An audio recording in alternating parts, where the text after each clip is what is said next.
Bonjour les amis, nous nous retrouvons aujourd'hui pour une nouvelle vidéo incroyable. Comme la semaine dernière, nous partons à la recherche d'informations sur les résistants de la Seconde Guerre mondiale qui ont œuvré dans le département de la Loire. Nous nous rendons dans 3 lieux chargés d'histoire et tenterons de ramener dans notre monde des fantômes morts pour la victoire de la France afin qu'ils nous livrent leur récit. Comme à chaque fois, je vais utiliser mon détecteur de présence ancienne et nous invoquerons ensemble les fantômes de ces lieux. Je compte sur vous pour m'aider par la pensée. Restez jusqu'à la fin de la vidéo car je vous dévoilerai la destination et vous n'en croirez pas vos oreilles. Et je vous dévoilerai aussi une incroyable surprise. Je vous emmène sur la commune de Saint-Cyr-de-Valorges. Il y a là-bas une stèle qui commémore le malheureux crash d'un petit avion lors d'une opération codée Lockheed 3A en avril 1944. Nous voilà arrivés sur le premier site. Cet endroit est magnifique. J'ai hâte de savoir ce qui s'est passé.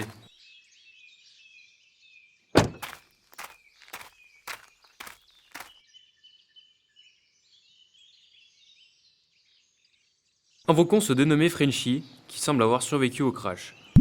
Frenchy, je suis Jack Seller. Mon but est de retrouver des héros de la Seconde Guerre mondiale pour qu'ils nous racontent la réalité de la vie des résistants en nous expliquant leurs vaillantes actions menées pour la France. Si tu le veux, viens à nous. Bonjour Jack, c'est moi, Frenchy. Mon vrai nom est James Huddleston. Je suis un sous-sergent américain et j'étais opérateur radio. Mes 7 coéquipiers aviateurs américains et moi avions pour mission de parachuter des armes à votre armée secrète pendant la nuit. Nous avons embarqué à bord d'un B-24 Liberator appartenant à la 8e Air Force. Vers 2 heures du matin, il faisait nuit noire et à cause d'un brouillard important, nous n'y voyions plus rien du tout. Nous ne nous rendions pas compte que nous avancions à une altitude beaucoup trop basse. L'avion a percuté des arbres dans un bruit assourdissant. Ce fut terrible. Sur le coup, je n'ai pas du tout compris ce qui se passait. 5 de mes compagnons sont morts sur le coup. James a réussi à s'éjecter de l'avion mais sérieusement blessé et il a été fait prisonnier. Seuls George et moi avons pu nous échapper et nous cacher chez les maquisards du coin. Mon Dieu, quelle tragédie! Tu as eu de la chance de t'en sortir. Je te souhaite paix et repos à présent. Merci infiniment à l'américain Frenchy, revenu de loin, pour nous livrer cet incroyable récit. Partons sans plus attendre sur le second site. Je vous emmène maintenant à Artain. Nous allons rechercher une croix située dans la réserve des Biternes. Celle-ci a été érigée pour honorer le groupe de résistants d'Artain.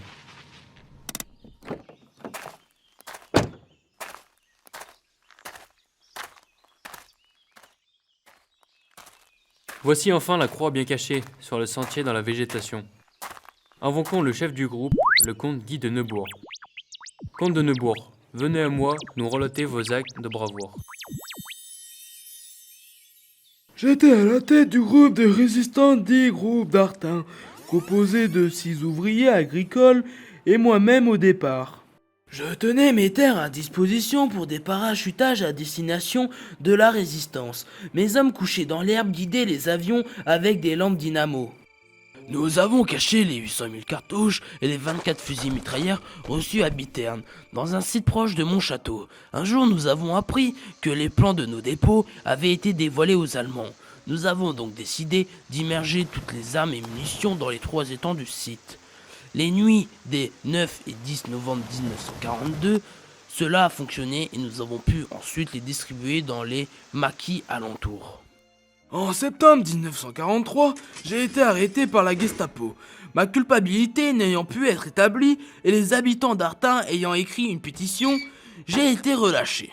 En avril 1948, le général de Gaulle sera reçu dans mon château. Quelle bonne idée d'avoir caché les armes sous l'eau. Je ne sais pas si j'y aurais pensé. Les habitants d'Artain sont restés soudés avec vous. C'est génial. Encore bravo pour tout ce que vous avez fait, monsieur le comte de Neubourg. Je vous laisse tranquille. À présent, il ne nous reste plus qu'un seul lieu à découvrir aujourd'hui. Allez, je vous emmène, vous ne serez pas déçus. Je vous emmène dans les bois des monts de la Madeleine, sur la commune d'Arcon, sur un site appelé le Gué de la Chaux.